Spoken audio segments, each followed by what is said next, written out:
Last time भी थी वो है।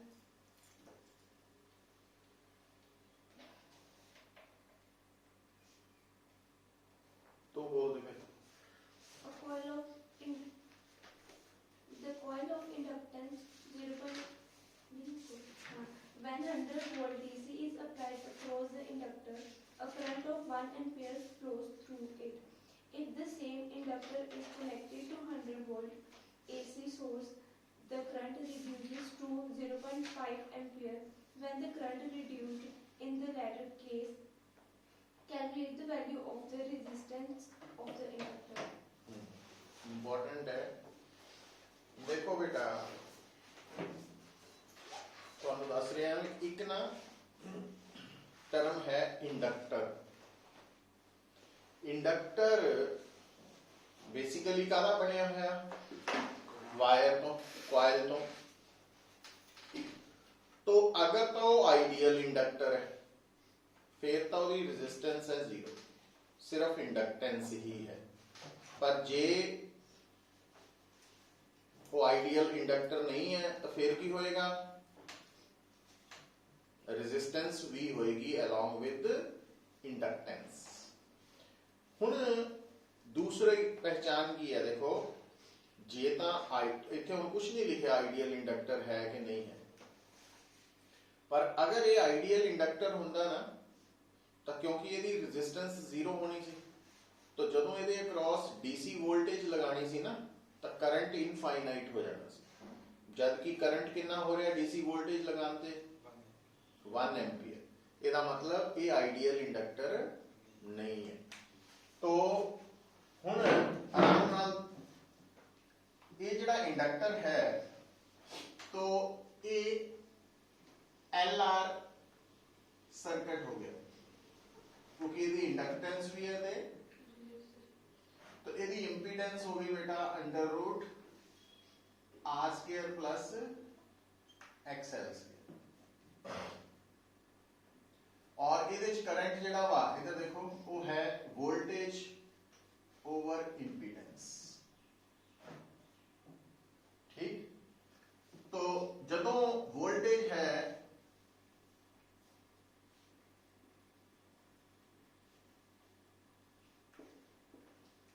डीसी तो डीसी वोल्टेज की फ्रीक्वेंसी होंगी है 0, ओमेगा भी 0 हो गया, एक्सएल भी 0 हो गया। इसका मतलब ZR दे बराबर हो जाना जो डीसी वोल्टेज लगाई जाएगी अक्रॉस इंडक्टर। तो इसका मतलब करंट कितना आ जाना है ना E/R। हुण करंट कितना दिता DC current 1 ampere, DC voltage resistance निकाल लांगे आप तो 100 ओम इसलिए रेजिस्टेंस है पहला पार्ट। अच्छा फिर कहता है इसी they cross when AC voltage is applied.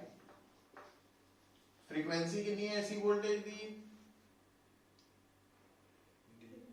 नहीं देती कोई गल नहीं, पर AC करंट कितना करंट 0.5 एम्पीयर, वोल्टेज 100 वोल्ट। तो I is equal to E/Z। तो Z आ जाना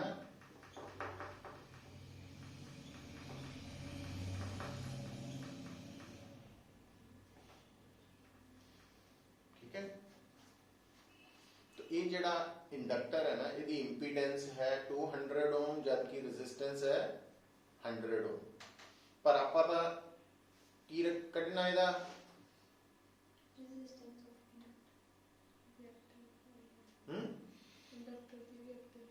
रिएक्टेंस कढनी है XL। तो XL कितना कढांगे हुण आपां फार्मूला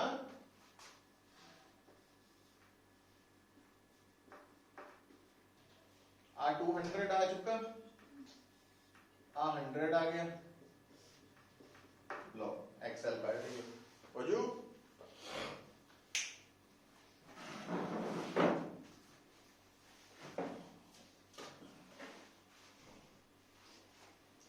और अगर उसने applied AC voltage the frequency भी गिवन हुंदी सानू ਤਾਂ ਅਸੀਂ XL ਕੱਢ ਕੇ L ਵੀ ਕੱਢ ਸਕਦੇ ਸੀ, क्योंकि XL ਕੀ होना ओमेगा L।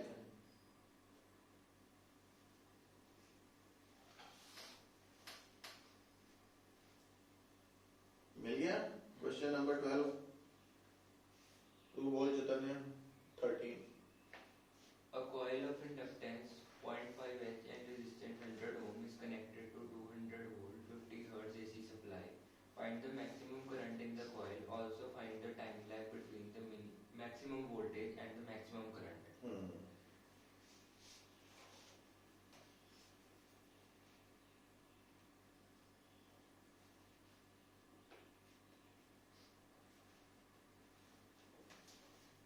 ये ਜਿਹੜੀ coil है इसकी resistance ਦਿੱਤੀ है कितनी, तो नोट करो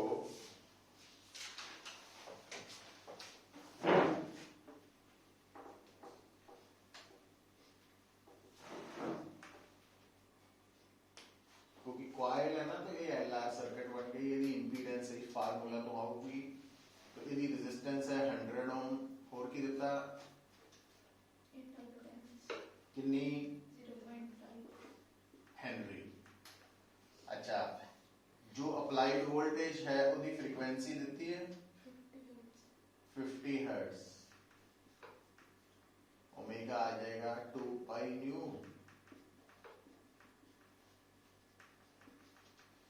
एक्सएल निकल आएगा ओमेगा एल।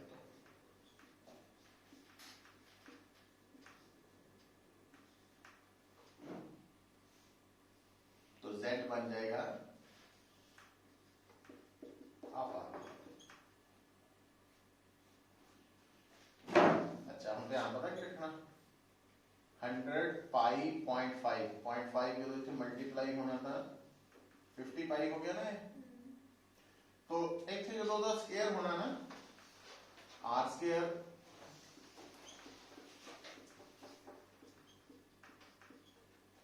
तो कैलकुलेशन ਨੂੰ आसान ਕਰਨ ਦੇ ਲਈ ये 10,000 हो गया 2500 पाई स्क्वायर, तो कोशिश करनी पाई स्क्वायर ਨੂੰ अप्रोक्सीमेटली 10 ले लेना, ठीक है।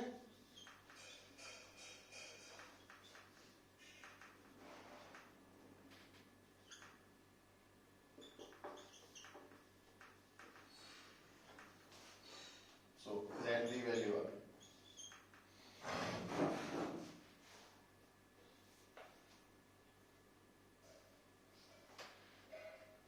अच्छा, अप्लाइड वोल्टेज कितनी देती है,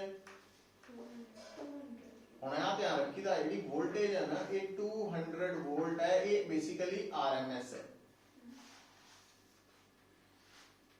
तो जे तुसी आरएमएस वोल्टेज ਨੂੰ इंपीडेंस ਨਾਲ डिवाइड करोगे तो आरएमएस वर्चुअल करंट V ਦਾ मतलब आरएमएस वर्चुअल एपरेंट इफेक्टिव, तो ये आ जाएगा।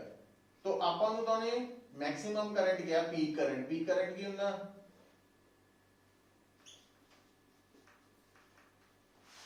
याद होना चाहिए, पता वा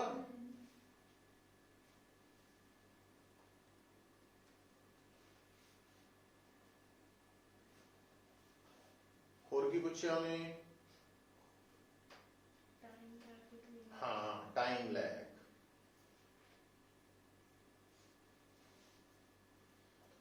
तो एक तो आप फेज डिफरेंस की गल करिए,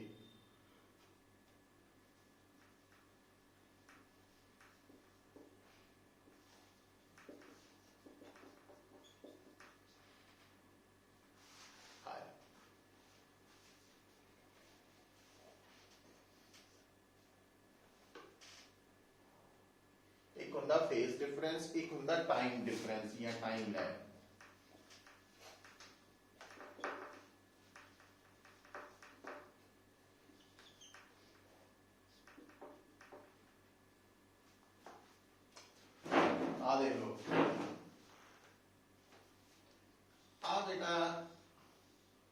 ਜਿਹੜੀ वेव है तो आ 0 है, आ 180 और ये 362 पाई है। आ ਜਿਹੜੇ दो पॉइंट्स है इन्हां दे विच फेज डिफरेंस है 2 पाई, ठीक है, और पाथ डिफरेंस है लैम्डा। ते टाइम डिफरेंस की है, क्योंकि आ एक वेव पूरी हो चुकी है, एक वेव ਨੂੰ ਕੰਪਲੀਟ ਕਰਨ ਲਈ टाइम लगता टाइम पीरियड, ठीक है। तो ਇਹਦਾ मतलब ਇੱਥੇ फेज डिफरेंस है 2 पाई, पाथ डिफरेंस है ते टाइम डिफरेंस है टाइम पीरियड, ठीक। तो हुन मतलब अगर फेज डिफरेंस है 2 पाई तो पाथ डिफरेंस होएगा t, तो पाथ डिफरेंस है t। अगर फेज डिफरेंस है 1 तो पाथ टाइम डिफरेंस होएगा t बाय 2 पाई, और अगर पाथ फेज डिफरेंस है 5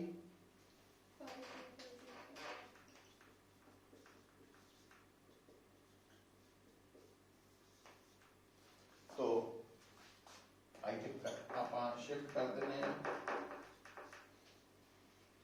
तो 5 की वैल्यू इथों आ जानी। टाइम पीरियड नहीं सानू पता पर फ्रीक्वेंसी तो पता ना, क्योंकि टाइम पीरियड होता 1 बाय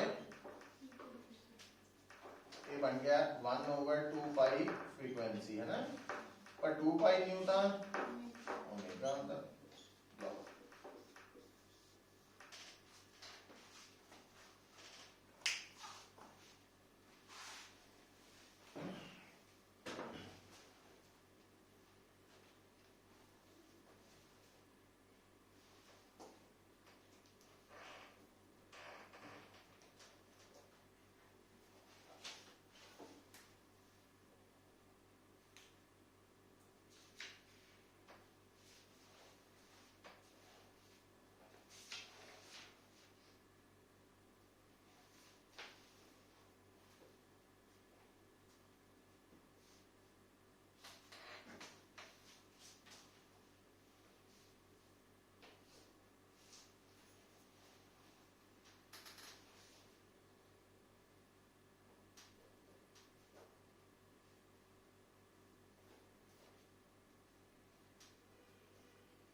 बोल Bhavika 14। A circuit consists of 2 microfarad capacitor and a resistance of 1 kilo ohm. An AC source of 12 volt 50 hertz is connected across the circuit. Calculate current flowing, voltage across capacitor, phase angle between voltage and current, average power supplied. ਜਿਹੜਾ circuit ਹੈ ਉਹਦੇ ਚ ਕਿੰਨੇ ਕੈਪੈਸਿਟਰਸ ਹੈ? 2 microfarad. एक capacitor है 2 microfarad का, दूसरा रेजिस्टर है 1 किलो ओम, 1 किलो, है ना। तो एक सर्किट की हो गया आरसी या सीआर सर्किट। तो पहला तो इसका पहचान करनी सीखनी है ना। तो जो ये सीआर सर्किट बन गया तो इसकी Z की वैल्यू इतना। अच्छा हुन सी कितना देता बोलिया 2 माइक्रोफैराड ते resistance 1 kilo ohm, 1 kilo ohm 1000 ओम। फ्रीक्वेंसी जेडी अप्लाइड वोल्टेज है ओदी कितनी है? फ्रीक्वेंसी 50 है 50 हर्ट्ज, और अपनी वोल्टेज है कितनी? 12 वोल्ट। अच्छा और की है बस निकालना की है current flowing, voltage across capacitor, phase angle between voltage and current, average power supply. अच्छा तो देखो तो आ बना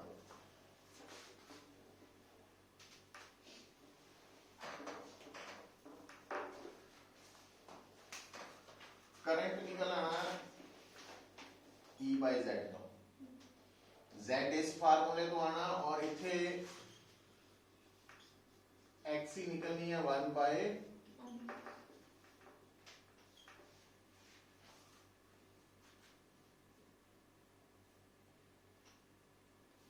फिर आप करना फेज डिफरेंस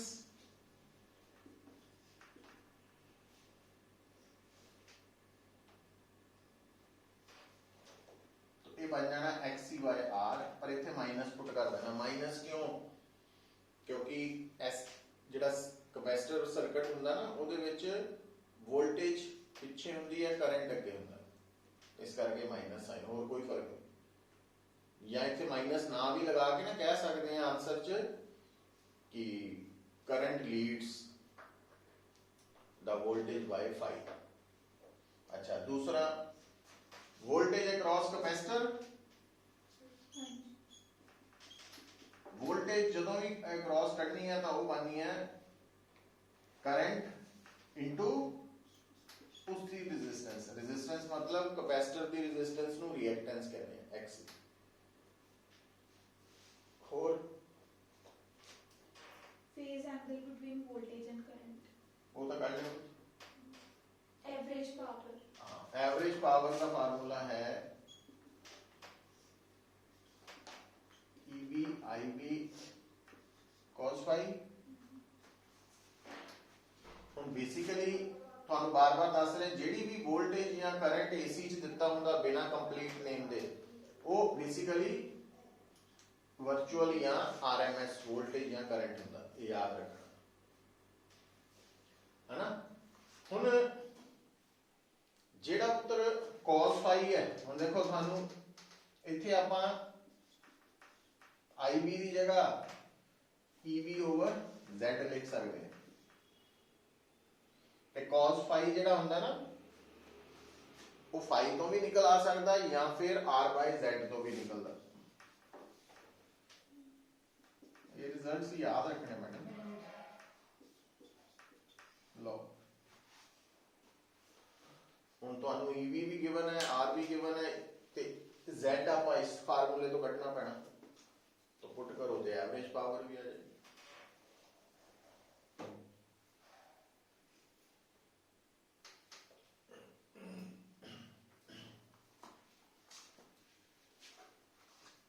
बोल कीर्ति A capacitor, a resistor and a 40 millihenry inductor are connected in series to an AC source of frequency 60 Hz. Calculate the capacitance of the capacitor if current is in phase with the voltage. देखो दोबारा पढ़ आराम दे नाल A capacitor, capacitor a resistor resistor and a 40 millihenry inductor. 40 millihenry inductor are in series है ना ये बन गया LCR सीरीज सर्किट जिहदे च L दी वैल्यू दित्ती हुई है पहला तो ये इंफॉर्मेशन नोट कर लिया दूसरा Frequency 60 Hz. 60 हर्ट्ज फ्रीक्वेंसी और Calculate the capacitance of capacitor कदों if current is in phase with the voltage. हाँ when I and E current and voltage are in ਹੁਣ याद आना चाहिए ये रेजोनेंस है ਜਦੋਂ LCR सीरीज सर्किट वोल्टेज और करंट इन फेज ਹੁੰਦੇ ਆ फेज डिफरेंस 0 ਹੁੰਦਾ ਤਾਂ ਉਹ रेजोनेंस ਹੋ ਜਾਂਦੀ ਹੈ रेजोनेंस ਵੇਲੇ XL और XC बराबर ਹੁੰਦੇ ਆ रेजोनेंस ਵੇਲੇ ਜਿਹੜਾ XL और XC बराबर है VL VC बराबर है X रेजोनेंस ਵੇਲੇ ਜਿਹੜੀ ਫ੍ਰੀਕੁਐਂਸੀ ਹੁੰਦੀ ਹੈ 1/2 ਪਾਈ ਅੰਡਰ ਰੂਟ LC ਹੁੰਦੀ ਹੈ ਹੁਣ frequency given L given C निकालना फार्मूला आ वाला माइंड जाना चाहिए समझ गए वैल्यूज पुट करके solve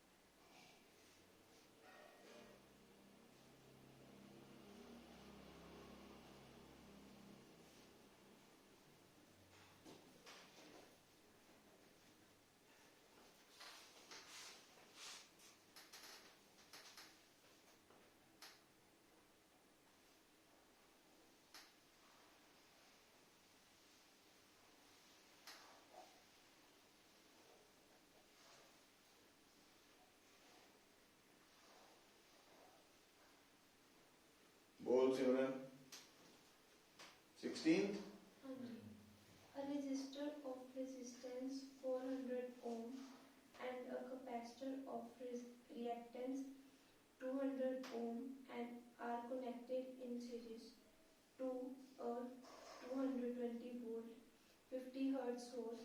If the current in the circuit is 0.49 ampere, find the voltage across the resistor and capacitor. What is the value of inductance required so that voltage and current are in phase? तो सब तो पहला ਤਾਂ ਇਹ ਕਿਹੜਾ circuit ਹੈ RC circuit ਪਹਿਲੇ portion ਚ तो ਇਹਦੇ ਵਿੱਚ ਕਪੈਸਿਟੈਂਸ ਦਿੱਤੀ ਹੈ ਕਿ ਨਹੀਂ ਦਿੱਤੀ कितनी 200 की वो कैपेसिटेंस नहीं है वो रिएक्टेंस है XC 200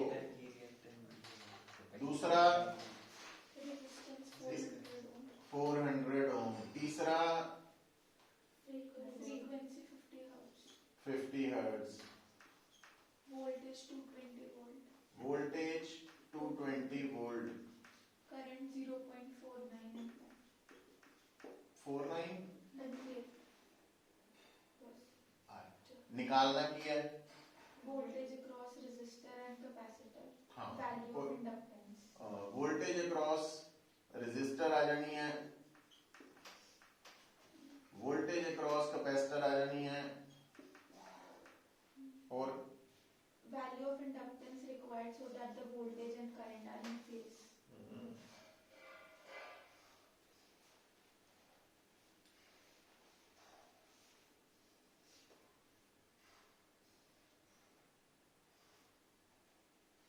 देखो बेटा ਜਦੋਂ ਇੰਡਕਟਰ ਨਾਲ ਆ ਗਿਆ ਤੇ LCR सीरीज सर्किट बन गया और वोल्टेज के करंट इन फेज कंडीशन का मतलब रेजोनेंस हो गई ते रेजोनेंस वेले frequency is equal to 1 over frequency given है इंडक्टेंस नहीं दिती कटनी है सी दिती है नहीं दिती नहीं मतलब XC तो पहला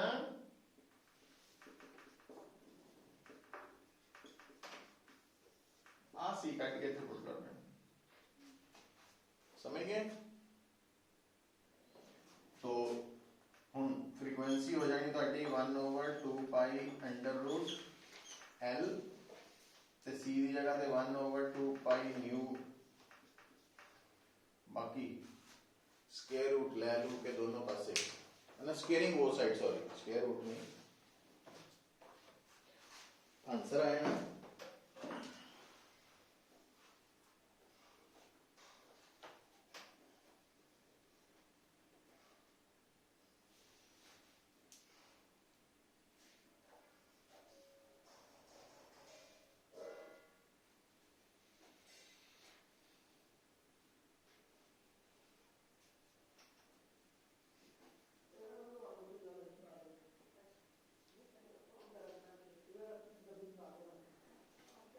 you बोल भी जितने question number 17 An LCR series circuit with 100 ohm resistance is connected to an AC source of 200 volt and angular frequency 300 radian per second. When only the capacitance is removed, the current lags behind the voltage by 60 degree. When only the inductance is removed, the current leads the voltage by 60 degree. Calculate the current and the power dissipated in the LCR circuit. दोबारा आराम ना पढ़ एक एक line फिर आप note करिए सब तो पहला एक ही है LCR Series आगे चलो resistance दिया हुआ 100 ओम AC source दी है कितनी 200 volt 200 volt वोल्ट है frequency 300 radian per second. Frequency है angular frequency angular frequency omega. आगे बताया कि कैपेसिटेंस अगर रिमूव हो जाती है करंट लैग बिहाइंड करता है वोल्टेज से 60। हाँ देखो व्हेन C इज रिमूव, ਜਦੋਂ ਇਹ ਚੋਂ C ਹਟ ਗਿਆ ਇਹ ਬਣ ਗਿਆ LR ਸਰਕਟ। ਸਰਕਟ ਦੇ ਵਿੱਚ ਫੇਜ਼ ਡਿਫਰੈਂਸ ਆਇਆ और फाई कितना देता 60 डिग्री।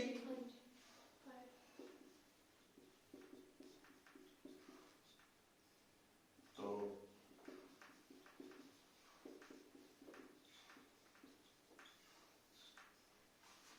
अच्छा फिर की कहता व्हेन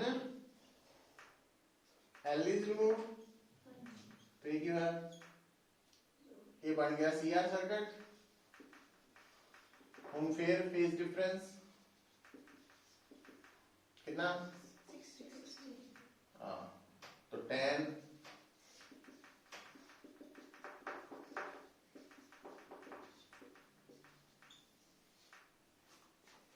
पे क्या है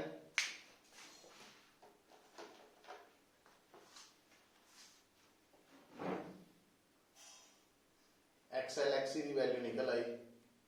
ਅੱਗੇ ਕੀ ਕਹਿੰਦਾ करंट और पावर करंट ते पावर ਹੁਣ ਦੇਖੋ ਇੰਟਰਸਟਿੰਗ ਗੱਲ ਕੀ ਹੋ ਰਹੀ ਇਥੋਂ ਪਤਾ ਐਕਚੁਅਲੀ मीनिंग पता ਕੀ ਹੈ क्योंकि XC और XL बराबर आ गए LCR च अगर XC XL बराबर है तो रेजोनेंस वेले ਜਿਹੜਾ ਕਰੰਟ ਹੁੰਦਾ ਵਾ ਉਹ ਵੋਲਟੇਜ ਓਵਰ ਰੈਜ਼ਿਸਟੈਂਸ ਤੋਂ ਨਿਕਲ ਆਉਂਦਾ क्योंकि रेजोनेंस वेले XL XC बराबर होने करके ZR दे इक्वल होना। तो ये आंसर आएगा ਤੁਹਾਡਾ। दूसरा की करना सी एवरेज पावर। तो एवरेज पावर होंदी है IV EV cos phi पर phi ता रेजोनेंस करके की है 0 डिग्री ते cos 0 डिग्री 1। तो ਇਹਦਾ मतलब IV और EV आ गया पर IV की वैल्यू का EV by R है तो EV square by R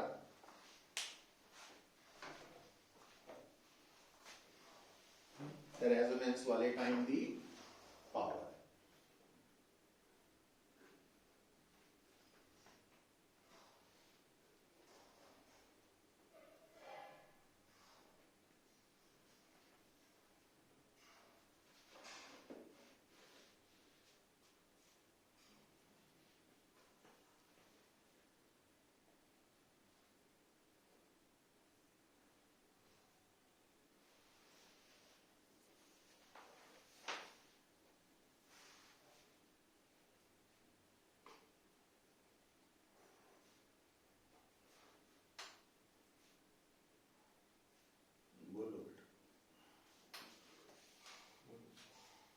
बोल 18 कितनी है टोटल इसके बाद एक और है बस। दो ही है। A transformer has an efficiency of 80% and works at 100 volt and 4 kilowatt. If the secondary voltage is 240 volt, calculate the primary and secondary currents. ठीक है देखो बेटा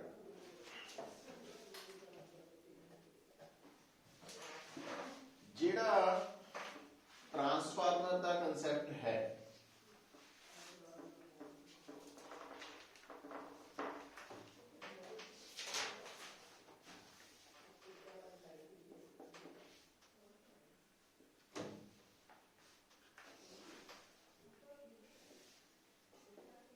इनपुट पावर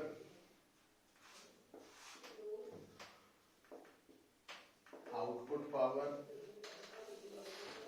तो efficiency output power over input power पहला part. फिर number of primary turns number of secondary turns है ना। फिर input voltage output voltage input current output बेटा इनपुट पावर है, इनपुट वोल्टेज ते इनपुट करंट, आउटपुट पावर है आउटपुट वोल्टेज ते आउटपुट करंट का प्रोडक्ट। इतना भी निकल सकती, ठीक है। दूसरी गल, जो आउटपुट वोल्टेज ते इनपुट वोल्टेज की रेशो है वो N2/N1 ही रहनी हमेशा, ठीक है। हो गया नोट। हुण आओ, मतलब ये इंफॉर्मेशन मेरे माइंड च है ता मैं सॉल्व कर पाऊंगा। देखियो हुण एफिशिएंसी कितनी दिती है 0.8 है ना, 80% भी है या 0.8 क्या था। और की गिवन है इनपुट वोल्टेज, इनपुट पावर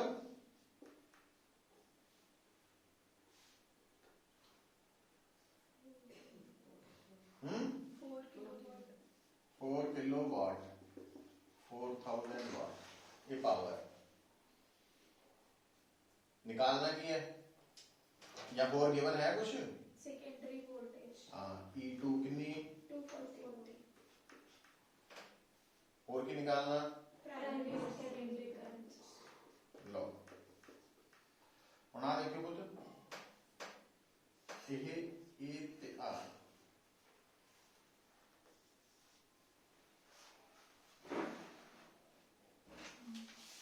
आजू I1 कर लो फटाफट।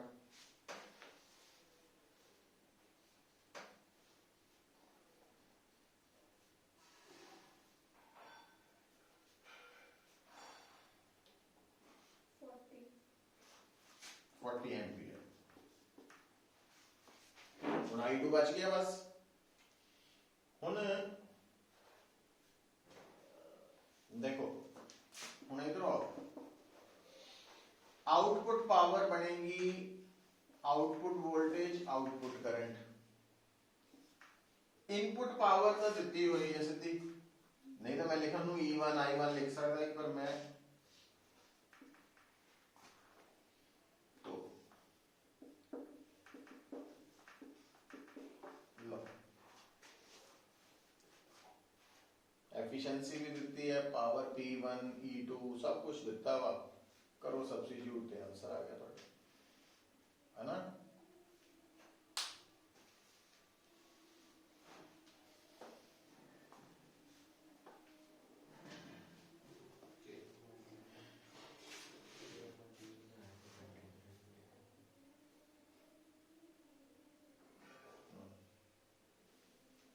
ये करंट वोल्टेज की इक्वेशंस इतनी लग गई हैं। लास्ट क्वेश्चन है,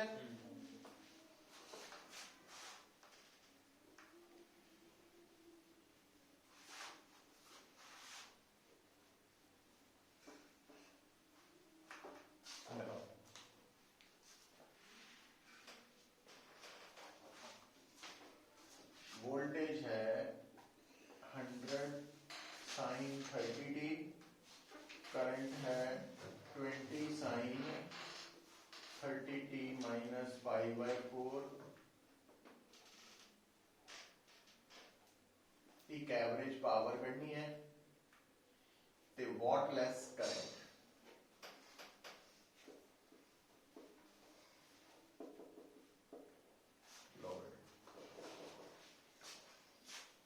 देखो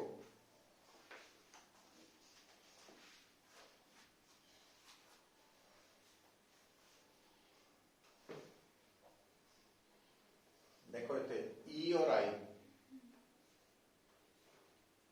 तो जी वोल्टेज है ना आ उसकी पीक वोल्टेज है, आ करंट की पीक वैल्यू है, ठीक है।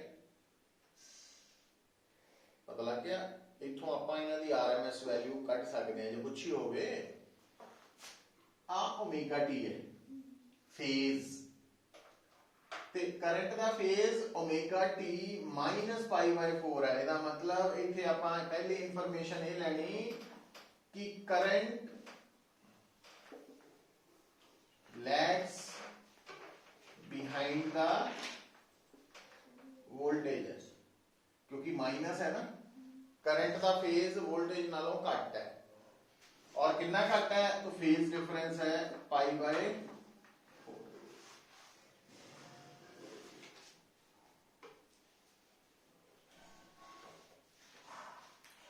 ठीक, तो एवरेज पावर कटन ਲਈ फार्मूला बनना IB EB cos phi। IB की है RMS वैल्यू कितना आंदी,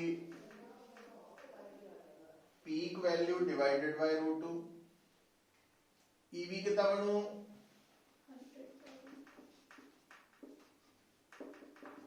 π/4 समझते हैं 45 डिग्री, तो cos 45 डिग्री पता ही है ना, 20 into 100 into cos 45 1/√2, और √2 बन गए, तो 1000/√2 भी लिख सकते हैं, है ना, या √2 और √2 नाल थले ऊपर मल्टीप्लाई करके 500√2 आंसर आ गया ਤੁਹਾਡਾ, है ना।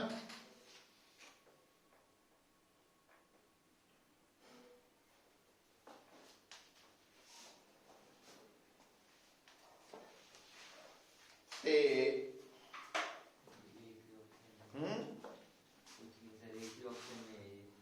एक च है, ਇਹਦੇ ਨਾਲ मैंने दूजी भी सही करती ਤੁਹਾਡੀ, है ना, कई बार MCQ च फायदा हो जाता। अच्छा, पर ਆਪਾਂ वाटलेस करंट ਕੱਢਣਾ भी सीखना वा।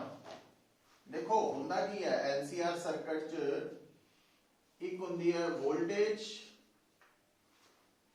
है ना, एक है करंट। तो ये डायग्राम कह रही है कि वोल्टेज करंट नालों अगे है, करंट पिछे है जनरल जिहड़ी। तो इस करंट का जिहड़ा कंपोनेंट इस तरफ है वोल्टेज दे वाल I cos phi, और जिहड़ा कंपोनेंट वोल्टेज दे परपेंडिकुलर है I sin phi, तो ये है वाटलेस करंट।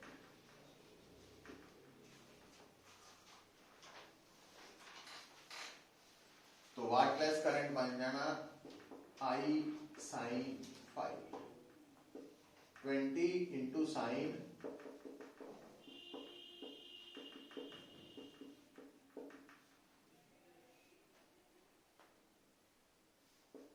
10√2, यही आंसर देखो।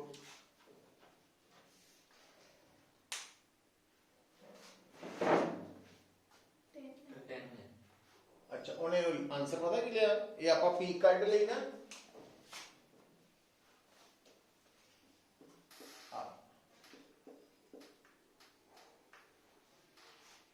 पीक वाटलेस करंट कट लिया, उन्हें आरएमएस किया, उन्हें क्योंकि क्या कुछ नहीं, उन्हें करंट किया ना वाटलेस, ਇਹਦਾ मतलब आरएमएस करना।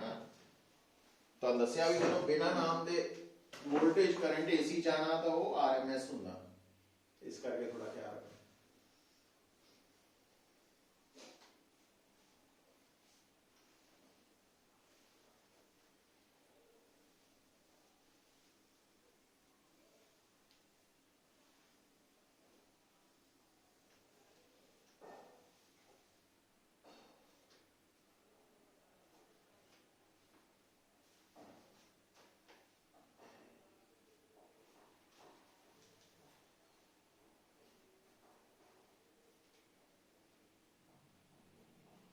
ठीक है, सो ये है रिगार्डिंग 4th यूनिट, है ना।